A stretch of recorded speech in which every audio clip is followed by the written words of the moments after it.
In half an hour, Cagney and Lacey. Now on BBC Scotland, in the first of 3 programmes on Scots, the language of lowland Scotland, presented by Billy Kay, we hear the rich dialect of Welsey Shetland in the mother tongue. Lads, only you noticed the way the burn sweats nowadays. You know where the burn seen where pretty grandson came in there and he says, Granny, will you give me about a kayak? And I says, kayak, boy, there's no getting about unless to go zuidraag. And he says, well, what is? And I says, well, it's kayak. And du heerst de zuidraag. And well, it's your burst to sand. So he stood the brass start before he could zuidjagen. Now isn't that awful weird, you know that? Yeah. Welcome to Britain. Anybody from Canada, America, whereabouts? Vancouver's just down there. Vancouver's not just down there. That's Brighton. It really was a kinship trying to put things into English. But, oh, you godly, improvised and got scissoned wheat. But I began to realise that foreign language meant something else. And it was time we was getting back out. Pardon me, I'm just no me without the way I speak without my Scots accent or my dialect or anything. Yeah. It would just be a false image of myself. Yeah, I think it must be really weird to be able to go into any situation and speak the way you were brought up to speak. To go at that job or to go anywhere in the country, even into England, and be able to speak the way you were brought up to speak, because I've never been in that position. Language should be as natural as breathing, but in Scotland it's a bit more complicated than that. I consider myself to be bilingual. The local school taught me good English, but denied any status whatsoever to the language we spoke most of the time, Scots. To Aubrey to the Irvine Valley, that's the Muckle Brig, and it's the Irvine Water, our donor's the landlocked Kilmorna, and our donor at the Fit of Loudonwoods is the place where we played golf. You learn from a gay early age to switch from one to the other, so that sounds, syntax, words and grammar can change for example. As I went over the bridge, the town clock struck 4:30, and these girls asked if I had stopped work sooner than I expected to. As I get over the brig, the two note chapped Hofbauer and their lassie Speart gonna had got lousy shinner nor I expected. Now both expressed the information equally well, but descriptions of the latter could range from in a good Scotch tongue to slang, slovenly speech, bad grammar and corrupt English. For lowland Scotland has been a linguistic battlefield for many years. What's the matter with your face, Doherty? Skint my nose, sir. How? I fell and bumped my head in the shock, sir. I beg your pardon? I fell and bumped my head in the shock, sir. I beg your pardon. I fell and bumped my head in the... That, Doherty, is impertinence. Now you will translate, please, into the mother tongue. I'm waiting, Doherty. I bumped my head, sir. Where? Where did you bump it, Doherty? In the gutter, sir. Not an inappropriate setting for you, if I may say so. I'm disappointed in you, Doherty. I used to hear nice things about you, but not anymore. You might have had the chance to go on, get some hires. But what's the point? I wouldn't waste the time of highly qualified teachers. But while you're here, you will behave like civilized people. Brawling in the playground. I will not. I bumped my head. Have. And the shock. Violence. Shock. In my school. Doherty up. 2 more for insolence. 5. Bastard. 6. Big fat bastard. The feeling of being disenfranchised from the way you naturally speak is part of my experience. And I know that even as a teacher, I was aware of situations not as extreme, but of a similar nature. There was a teacher told me, and he was teaching in Shortleys, he was having trouble getting the kids to speak in standard English. Like every time they said he'd, he would insist that they translate it immediately into head, and horn was hand, and so on. And it was working quite well in his terms. You know, if you can do something as bad as he was doing well, he was doing it well. Most of the children were conforming, but there was one wee boy who just couldn't stop. He always spoke about his foot and his foot and so on. And eventually he brought him out and stood him beside the wastepaper basket, which was maybe symbolic, you know, that's where he'll finish up. And he was teaching the rest of the class, and the headmaster came in, and he walked up to the wee boy and he said, "Oh, what's you been doing now?" And in other words, the headmaster of the school was talking the way the wee boy in the playground was talking, and that's the kind of weird, you know, contradictions you get. I still feel that it's our job to foster the use of correct standard English, both by the teacher and by encouraging practice of it by the pupil, so that when they go out of this area or their own area, they may be much more easily understood. Do you feel that teachers tend to talk a wee bit too polite? Some of them. Some of them? Not all of them? You talk just the way we do usually. But there's some of the other English teachers usually that talk properly. But maybe that's what they're meant to do. Maybe they're meant to be English. Other teachers feel there is no tension in encouraging both tongues. Quite honestly, I don't see any disadvantage. They're Ayrshire and I'm Ayrshire. So I'm just speaking the language that they use. An absolute horror of folk going to elocution lessons to be better. You know, in here, they go for elocution lessons to speak Burns. How can you go to elocution lessons to speak your own language? Now, your language is you, and I don't think you should ever change it. At school, the debate goes on, but at home, Scots is unquestionably the mother tongue. She'd probably tell me to go bend the kitchen and get bin a mogue or all the creased cups and dishes, and she'd say turn on the spigot and sign out the cups and dishes, then dish down the sideboard, and then I'd probably bringe about try to put everything by. The dog it, the cooling in the corner, fear in case I scalped it for going in the way. All our pupils are bilingual. They've got the language of their own peer group, and they've got the language of a formal classroom situation. Unfortunately, I suppose we would say that the language of their informal language has fewer and fewer pure Scots words than they used to have, and has degenerated into a kind of sloppy colloquial English. Well, I was at the camp and I was starving, so I got up to the old woman and asked her to give me something to eat, and she says the lasses was burnt with toast. I didn't believe her. Oh, them that does that just thinks they're doing it for to be smart, but they're just gunners. All the big lasses does that, especially her. I ken the one you mean. But was you no sweet to ask her if you could have some of hers? No, I was that hungry. I could eat a scab he'd at Wayne. But speech condemned as bad English is often very good Scots. Dialects descended from a completely separate language in the Middle Ages. Well, I was at the camp and I was starving, so I got up to the old woman and asked her to give me something to eat, and she says the lasses is burnt with toast. I didn't believe her.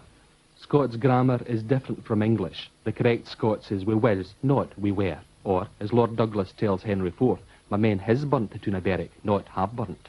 Oh, them that does that just thinks they're doing it for to be smart, but they're just gunners. The so-called corrupt English of today is the perfect Scots of the Mackers. All the big lasses does that, especially her. In the court poet Dunbar's address to the king, it isn't all men say, but the Scots all men says. Ken the man you mean. But was you no sweet to ask her if you could have some of hers? The Ayrshire lassies was ye know, and Sir David Lindsay's When Was Ye, the same classical Scots construction 400 years on. No, I was that hungry. I could eat a scabby he'd at Wayne. Scots and Gaelic have a long history, but early forms of Welsh were spoken here before either. Place names with pit are Pictish. Aber is a river mouth. The Welsh for village Treff gives Tranent and Traquair, while Pennycook is Pen y Goch, the hill of the cuckoo. This was how it looked in the year 450, but 200 years later, Welsh was in retreat from Gaelic in the west and English in the borders. Brought in by Anglian settlers whose leaders are commemorated in Ednam and Haddington, English is the forerunner of Scots. By 850, Norse, the language of the Vikings, had arrived. But over the next 3 centuries, Gaelic came to dominate the emerging kingdom of Scotland. Place names like Tynwald, Norse for meeting place, recall our Scandinavian heritage. But English prestige increased dramatically in the reign of David I, who established boroughs all over the lowlands and planted them with English-speaking settlers. This was the beginning of the linguistic divide between Highlands and Lowlands. God almachtig, Tage walde on galgu gestiga, modig voor alle men. This is how the forerunner of Scots may have sounded in the 7th century. Hefenis flafard, halda ik nedursta. It's the Anglian poem, The Dream of the Rood, describing Christ's suffering on the cross. This is the earliest surviving written example of Scots wrought in fine runic inscriptions on the Riddle Cross in Dumfriesshire. Sarah ik was met sorgum gedreven. This Anglo-Saxon tongue crossed the border hills in the 7th century, leaving place names which tell a story. Heriot is Herigiat, the gap of the army. While Welsh and Gaelic came and went, through all the intervening centuries, Scots has remained the language of the border boroughs. Selkirk sits in a wee pooch in the hills. It only has a reasonable access to the east. The rest, the hills hide it in. And up to about the 1700s, I mean, for instance, in about 1750, it was a 4-day journey to take it to Dumfries. And I think this has very largely preserved the way of life we have. The borough of Selkirk's been on the go since about 800. And round about 1200, David I, the King of Scots, gave a large common to Selkirk. Or at least he shared it with Selkirk. And he had this magnificent common of about 22,000 acres. Over the years, of course, the local lairds tried to honk a wee bit off here and there, and a few acres this place and that place. Of course, the Selkirk folk didn't like this, and they had to ride their common quite literally to make sure that the local lairds kept to their own sides of the dikes. This year, I got up about 6 o'clock to get up to the market square for 7 for the second drum. And then the band, doing the green with the band and with the riders behind you. And then come down to the crossing of the water there. And after you've seen them away galloping up out of the fields. Until the 15th century, the people had called their language English, but as the tongue developed and national identity was forged through long wars with the old enemy, they began to call it Scots to distinguish it from the tongue of the hostile nation to the south. The legend says, now I must state it is only a legend, that Selkirk sent 70 fighting men out to Flodden on the King's command, and that only yin came back. But in his hand he had a captured English banner. And instead of saying, oh, there's no more coming back, he was ever filled with way that he couldn't. And he cast it twice or thrice round his head and then fighted down in the cobbles. This was to let all the women and bairns ken that no more were coming back, that they were all lying tumbled heads and fraws and flooding.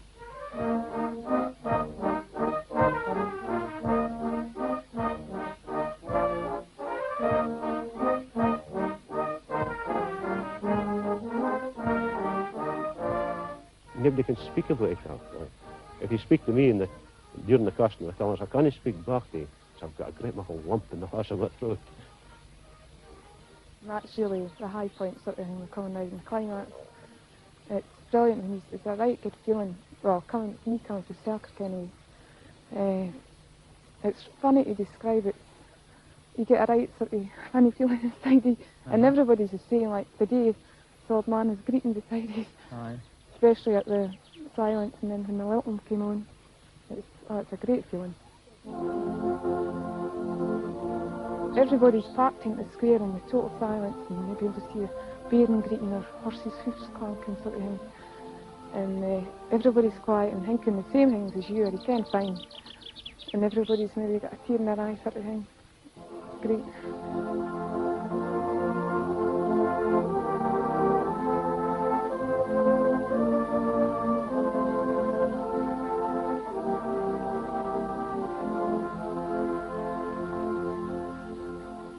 And at the pitbar and the gout, they utterly cried down and not out.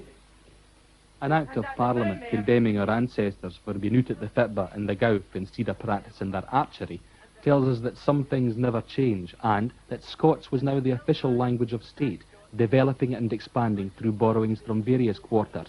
No, at the least 12 pence to begin to them that comes to the pairt to drink. In the early boroughs, much of the nobility spoke Norman French, so we have La Venelle, the lane off Edinburgh's Grass Market, and a port, a city gate, as in Westport. The Scandinavian influence gave us brig for bridge. Flemish settlers brought the howth and the gowth.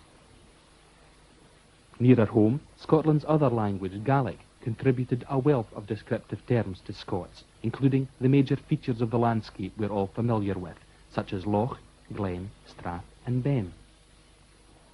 The Old Alliance with France donated words to do with food, from the humble stovies, tatties and ingens etouvé, to the posh howtowdy, a pullet stuffed with haggis. This roast jigget, gigot, in its nice big assiette or assiette, will do me fine. Usually I canna be fash so fashy, with rich puddings, mind you, their grosets, grosei, and their gins, ginje, are gay tempting. But first the wine brocht in by the simler, the sommelier. A good claret, the garde de vin, the garde de vin, or wine press. The interest that Scots have in their language is illustrated by the phenomenal success of this book, the Concise Scots Dictionary, but few people realise the wealth and depth of literary tradition that lies behind the words. Jack Aitken has made it a lifetime study. By about the end of the 15th century, we can say that Scots was not only the dominant or sole language of speech from the kings downward in Scotland, but also by far the principal literary language. And from that time also, one finds quite vast quantities. People don't realise this, but the quantity of writing which survives in older Scots is very large indeed. And used to brilliant effect in the poetry of Barber, Henderson, Dunbar, and the Aeneid of Gavin Douglas. Till Hellas floods in ye soch nedermeer, and Palinurus his steersman found there. Frae thine streaks the way profund and on, deep into Hellas flood of Acheron, with whole bosom and hideous swelchon rude, drumly of mud and scaldand as it were wood. Popland and Bulren forth on other hand, unto Chachaitis all is slike and sand. Their rivers and their waters keep it war, by een Charan, a grisly ferriar. Terrible of shape and sluggart of array, upon his chin feel canos hair is grey, liart filtered teats, wi' burning een reed like 12 fire blazes fix it in his heat. Colloquial Scots was quite widely differentiated. I mean, you can see lots of examples of this. You can even see it in a single play, in Lindsay's Satire of the Three Estates, how colloquial Scots is differentiated from a grander sort of Scots, the Scots that you might use for orations, for instance, such as Lady Sensuality makes when she appears in the satire. O Venus Goddess, unto thyself solitude ag ye laud, gloire, honour, and reverence, will grant it me such perfect pulchritude. What shall I do when she comes here? Rack no the craft of queer of lovers, Jin. Therefore at length ye min leer me who to begin. O to kiss her and clap her, sir, be noch defeared. She will not shrink, though ye kiss her in span within the beard. But if ye think that she thinks shame, then hide the bare knees in with her tail and tent her wheel. Ye watch what I mean. Well, if ye give me leave, sir, first to get I still learn ye the cues how ye shall do. God forbid wantonness that I gie ye leave. Thou art perilous a page, sic practice to prove. Oh, well, sir, prove as ye please, I see her command. Order ye with gravity, and I shall by ye stand. Amakavu, with humble observance, richt reverently thy temple to visit, with sacrifice unto thy deity. To every state I'm so agreeable that few or none refuses me at all. Papes, patriarchs, not prelates venerable, common people, not princes temporal, but subject all to me. Being sensual.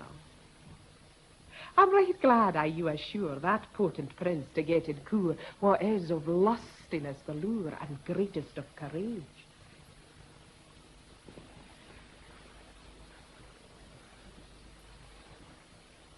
Oh, potent prince of pulchritude preclare. God Cupido, preserve your celsitude, and Dame Venus must keep your course from care. As I wad she should keep my own heart blood. Welcome to me, fearless of pulchritude. Welcome to me, thou sweeter mother llama. Whilk has made me of all the lured in noon. Wantonness, convoy this lady to my challenge.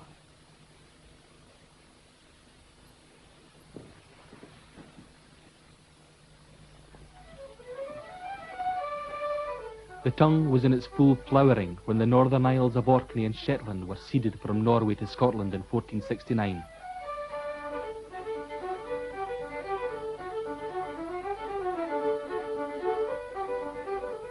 The native Scandinavian tongue, Norn, was gradually superseded by the language of political power, the Scots of the overlords, so that Shetland's written history and its contemporary dialects are mainly Scots. But like the fiddle music of Tom Anderson and Bobby Peterson, they're also uniquely Shetland. A good old tune, Bobby. That was for the Fader, wasn't it? Aye, that's right. Then the Fader, of course, he had some young tunes. There was a lot of young. Oh, yes, yes. There were elements in the Scots tongue which had Scandinavian origin. You know, words like kirk and kist and your lug and your loof and your breeks, your neve. Well, what's the making that then, Gracie? Your name has got a special order? Yeah, there's a special order for Selina Scott, the wife of she was upon yours. Yeah, that's... The dialect of the small Shetland island of Walsey is the rich mell of Scots with Norse intonation. Harriet Sanderson and Friends. Is all you jump that way? Yeah, we're both cooks. We're both. Oh, you is? Are you working your varnish yet? No, I never work mine from morning. Ready for the morning? Yeah. Exactly. I've got now the pots washing open. Mutton complete Charlotte or a recipe? Oh, I don't know. It's a bright corn of work when you find there's traditional false weddings. You have all with 13 sheep, you have to get the mark cutted up and made ready for the pots. And then they slowly cook it around the pit fire. Start at 10 o'clock, but you know, on for 2 or more, and so it's a bright head spiel for our women cooks. Easier for the men is this for our women. I'll say that. I think that the question of the origin of the Shetland dialect is actually a matter of secondary importance. What's important to me is the fact that the Shetland dialect isn't a degenerate dialect. It's a living language which Shetlanders quite often use to produce, in some cases, superb literary work. It's a living language. And so it remained in the spoken form, but the written language was dealt a death blow by the Protestant Reformation. Gif ye hae forgot who're old plain Scots, whilk your mither learich ye, wrote a Catholic to John Knox. I shall write to ye my mind in Latin, for I'm no acquaint wi' your Sudran. Knox was pro-English, politically and linguistically. No full version of the Bible existed in Scots, though Murdoch Nisbet of New Mills had translated parts, so the lofty tones of the English Bible gained prestige. Only recently has an alternative New Testament been available. Who happy the poor that is humble afore God, for theirs is the kingdom of heaven. Who happy the douf and dowie, for they will be comforted. Who happy the douce and canny, for they will fall the earth. Who happy them at yokes and trusts for righteousness, for they will get their saving. In writing, the changeover from Scots to English was gradual, but in printing it was quite dramatic. When James VI was born, he was handled by a Scots inscription, and in his youth he was an ardent exponent and supporter of poetry in Scots. He wrote of English that it is likest to our language, yet quite different in sundry rules of poesy.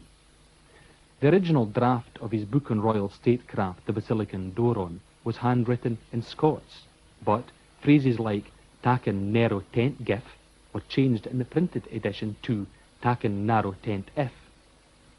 while the definitive edition of a few years later is completely anglicised to taking good heed if.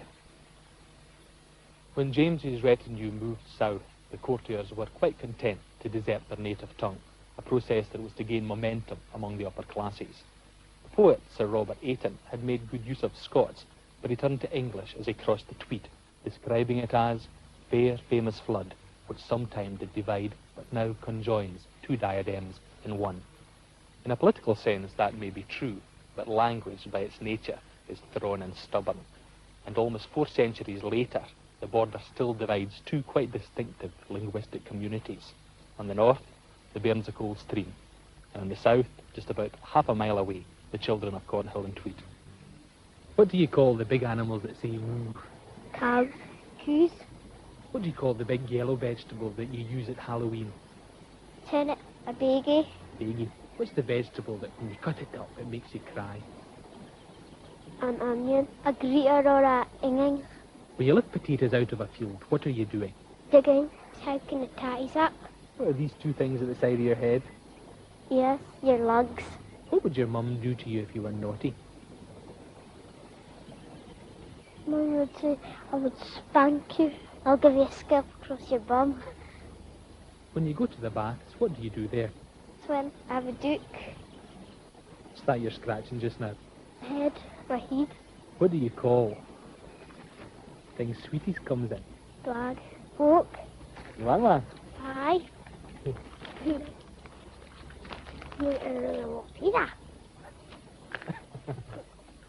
The Scots have two ways of looking at their environment. Dialect loyalty is stronger here. While Northumbrian was classified by England as a provincial dialect for centuries, Border Scots was part of a national tongue. The court was gone, but there arose a great ballad and folk tradition in Scots, from the borders to the strongholds of the northeast.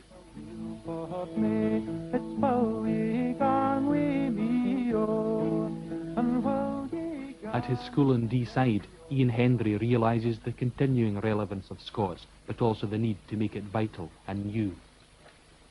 Here, I've got a goodie for you. Cricket? Aye.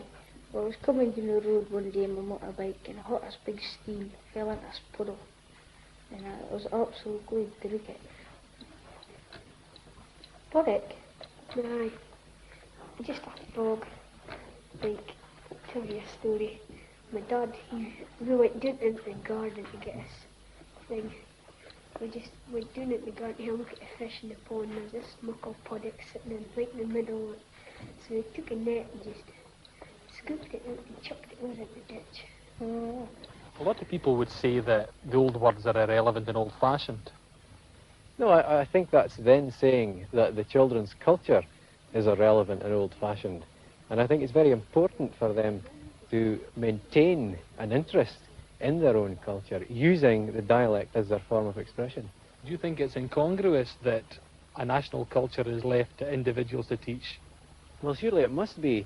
It can't be done on an ad hoc basis like this, because what you're saying is you're relying on a people's culture to be preserved by a few enthusiastic amateurs, and surely that's no way to direct policy. I tell ye, Will, ere we were wed, it was far above my degree, oh, but now we're married and a bed laid, I'm just as good as she, oh.